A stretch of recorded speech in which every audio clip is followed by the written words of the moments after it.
C'est pas un temps à mettre le nez dehors, pas vrai? Je vous le fais pas dire, on est mieux à l'intérieur. Et voici votre pavlova.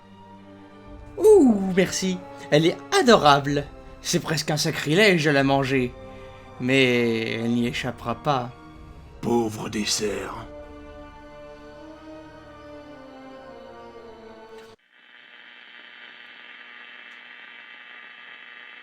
De toutes les choses surprenantes et merveilleuses qui arrivèrent ce vendredi-là, la plus étrange à mon esprit fut la combinaison des habitudes ordinaires et banales de notre ordre social avec les premiers débuts de la série d'événements qui devaient jeter à bas ce même ordre social. Si le vendredi soir, prenant un compas, vous eussiez décrit un cercle d'un rayon de 5 miles autour des carrières de Woking, il est douteux que vous eussiez pu trouver, en dehors de cet espace, un seul être humain. À moins que ce ne fût quelques parents de Stent, ou des 3 ou 4 cyclistes et des gens venus de Londres dont les cadavres étaient demeurés sur la lande, qui eût été en rien affectés dans ses émotions et ses habitudes par les nouveaux venus. Beaucoup de gens, certes, avaient entendu parler du cylindre, en avaient même causé à leur moment de loisir, mais cela n'avait certainement pas produit la sensation qu'aurait soulevé un ultimatum à l'Allemagne. À Londres, ce soir-là, le télégramme du malheureux Anderson, décrivant le dévissage graduel du projectile, fut reçu comme un canard, et le journal du soir auquel il avait été adressé, ayant, sans obtenir de réponse, télégraphié pour une confirmation de la nouvelle, décida de ne pas lancer d'édition spéciale. Même dans ce cercle fictif de 5 miles, la majorité des gens restait indifférente.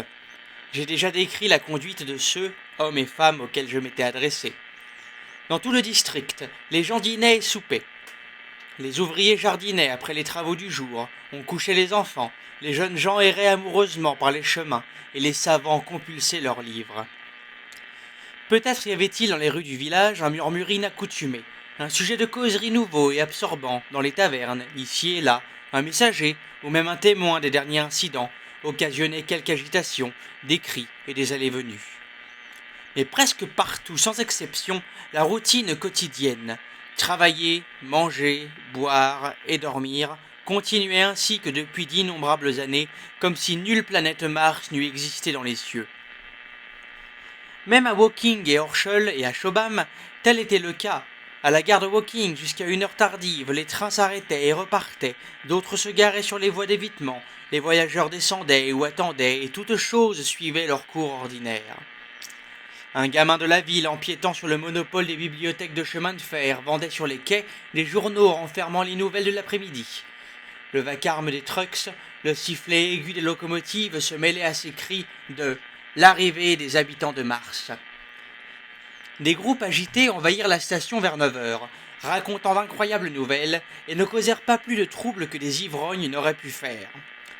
Les gens en route vers Londres cherchaient à travers les fenêtres des wagons à apercevoir quelque chose dans les ténèbres du dehors et voyaient seulement de rares étincelles scintiller et s'élever en dansant dans la direction de Horshall, puis disparaître, une lueur rougeâtre et une mince traînée de fumée se promener contre l'écran du ciel, et ils en concluaient que rien n'arrivait de plus sérieux que quelques incendies dans des bruyères. Ce n'était que sur les confins de la lande qu'on pouvait voir réellement quelques désordres. Là, sur la lisière du côté de Woking, une douzaine de villas étaient en flammes. Des lumières restèrent allumées dans toutes les maisons des 3 villages proches de la lande, et les gens y veillèrent jusqu'à l'aurore. Une foule curieuse s'attardait, incessamment renouvelée, à la fois sur le pont de Chobham et sur celui de Horshall.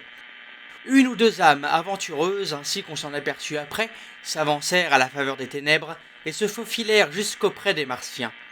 Mais elles n'en revinrent pas. Car de temps en temps, un rayon de lumière semblable au feu électrique d'un vaisseau de guerre balayait la lande, et le rayon brûlant le suivait immédiatement. À part cela, l'immense étendue demeura silencieuse et désolée, et les corps carbonisés y restèrent épars toute la nuit sous les étoiles et tout le jour suivant. Un bruit de métal qu'on martèle venait du cylindre et fut entendu par beaucoup de gens. Tel était l'état des choses ce vendredi soir. Au centre enfoncé dans la peau de notre vieille planète, comme une écharde empoisonnée, était ce cylindre. Mais le poison avait à peine commencé son œuvre. Autour de lui s'étendait la lande silencieuse, mal éteinte par places, avec quelques objets sombres à peine visibles, gisant en attitude contorsionnée ici et là. De distance en distance, un arbre ou un buisson brûlait encore. Plus loin, c'était comme une frontière d'activité au-delà de laquelle les flammes n'étaient pas encore parvenues. Dans le reste du monde, le cours de la vie allait son train, comme depuis d'immémoriales années. La fièvre de la lutte qui allait bientôt venir obstruer les veines et les artères, user les nerfs et détruire les cerveaux, était latente encore.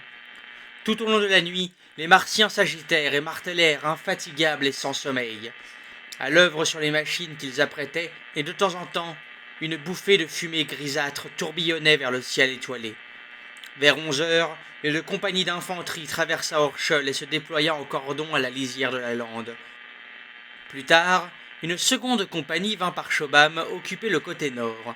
Plusieurs officiers des baraquements voisins étaient venus dans la journée examiner les lieux, et l'un d'entre eux, disait-on, le major Eden, manquait.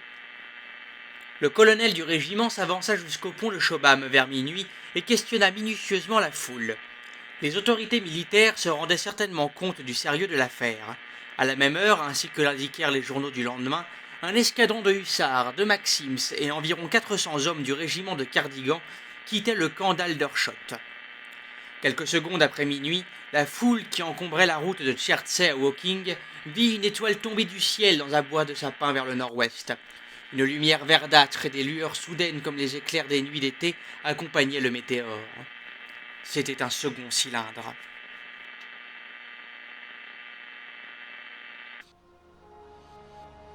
Heureusement que c'est pas une histoire horrible avec des détails, ça me gênerait de perdre l'appétit.